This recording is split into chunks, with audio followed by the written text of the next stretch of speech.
shiruu ku qabtay xafiiskiisa Cabdiraxmaan Ducaale Bayle wasiirka wasaaradda maaliyadda xukuumadda federaalka Soomaaliya ayuu kaga hadlay arrimo badan oo ay ugu horeyso howlaha wasaaradda maaliyadda xukuumadda federaalka Soomaaliya oo qabsoomay sanadii dhamaatay waliba howlaha xilligan hor yaala wasaaradda maaliyadda. Wasiir Bayle ayaa waxa uu sheegay in wasaaradda guulo badan ay ku talaabsatay isla markaana howlaha hor yaala ay ku dadaali doonaan sidii ay ugu qabsoomi lahaayeen si wanaagsan. Waxa maalintii wasiirkaaga maaliyadda la kula bishii waa 13 bishii koobaad ee sanadkan 2019 waxaan isku dayayaa markaa maadaama sanad inoo dhamaaday 2018 inaan bal 2018 wax ka soo qaato kulleybana waxa hal muceedku ahaanaya waa budgetkii miisaaniyaddii dalka iyo siday ku soo gabagabowday iyo wixii baxay ama gudaha ka baxay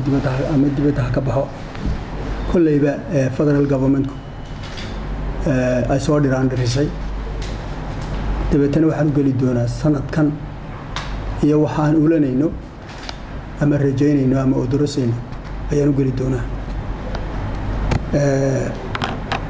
sanadkiina dhaafay budgetkii aan lahayn ama miisaaniyaddii aan lahayn sanad kale ka horeeyo 2017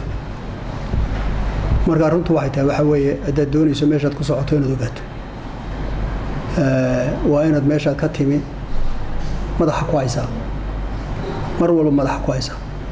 si aad u ogaato tallaabooyinka aad qaadaysaa inay meel ku geenayaan iyo inaad meeshin ku wareegayso sanadkii 17 aan ka soo qaato 16 oo ahayd sanadkii dawladdan ka horeeyay markuu dhamaaday budgetka horta waa laba qaybood ama miisaaniyaddu waa laba qaybood dakhliga haddaan ka hadlo dakhli wixii soo geliyay iyo wixii lagu isticmaalayay weeye taasay isku miisaamaysaa dakhliga laftiisii ayaa laba qaybood oo waaweyn waxa dalkaaga ka urursay gudihiisa oo adigu aad xukunkeeda leedahay adiga iyo dadkaaga yani dawladda iyo dadkeedu ay xukunkeeda leeyihiin iyo wax dibad kaaga yimaada. Samir Cabdirasaaq Umar wararka telefishinka CNN